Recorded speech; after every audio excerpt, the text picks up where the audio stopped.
നമസ്കാരം, മലയാളി വാർത്തയിലേക്ക് സ്വാഗതം. കെ.ബി. ഗണേഷ് കുമാർ കളി തുടങ്ങിയിരിക്കുകയാണ്.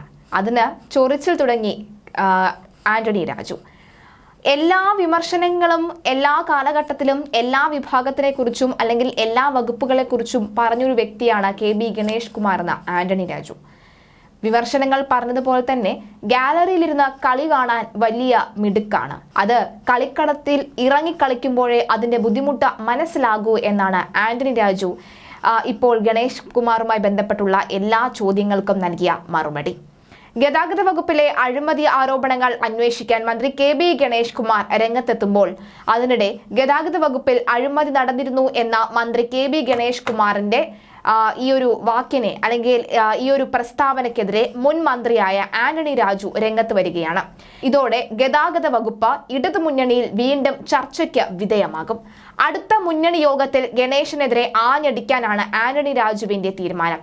താനെടുത്ത തീരുമാനങ്ങൾ തിരുത്തുന്നതും അതെല്ലാം അഴിമതിയാണ് എന്ന് വരുത്തി തീർക്കുന്നതും നല്ലതിനല്ല എന്നാണ് ആന്റണി രാജുവിന്റെ നിലപാട്. സത്യപ്രതിജ്ഞയ്ക്ക് മുൻപ് അദ്ദേഹം വകുപ്പിലെ ചോർച്ച കണ്ടത് എങ്ങനെ എന്ന് ആന്റണി രാജു ചോദിച്ചു.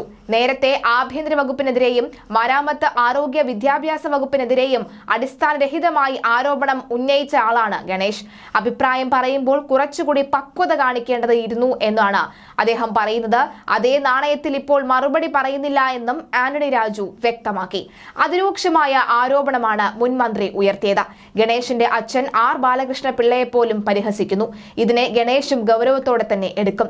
ഗണേഷിന്റെ പിതാവിനൊപ്പം MLA ആയിരുന്നയാളാണ് ഞാൻ. ഗാലറിയിലിരുന്ന കളി കാണാൻ എളുപ്പമാണ്, ഇറങ്ങി കളിക്കാനാണ് പാട്. മുൻ ഗതാഗത മന്ത്രിമാർ ഉണ്ടാക്കിവെച്ച 3150 കോടിയുടെ കടം 2900 കുറച്ചു. 1000 കോടി പലിശയും അടച്ചു.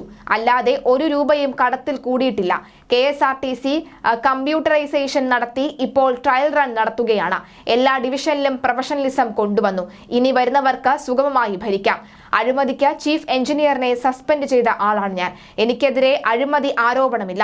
അഴിമതി കേസിൽ ജയിലിൽ കിടന്ന ആളുമല്ല എന്നാണ് ആന്റണി രാജു പറഞ്ഞത്.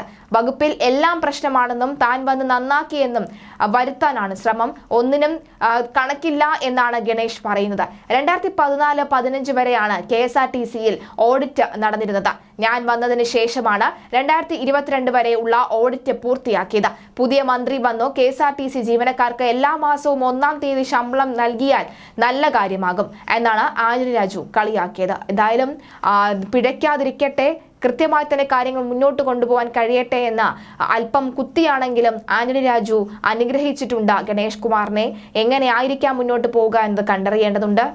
തീർച്ചയായിട്ടും കൃത്യമായി വിമർശിക്കുകയും ആളുകളുടെ ജനപിന്തുണയൊക്കെ തന്നെ ഗണേഷ് കുമാർ ഉണ്ടെന്നറിയുമ്പോഴുള്ള സ്വാഭാവിക പിരിമുറുക്കം മാത്രമായിരിക്കാം മുൻ മന്ത്രിക്ക് ഉണ്ടായിരുന്നത് എന്നാണ് പലരും ഇപ്പോൾ പറയുന്നത്.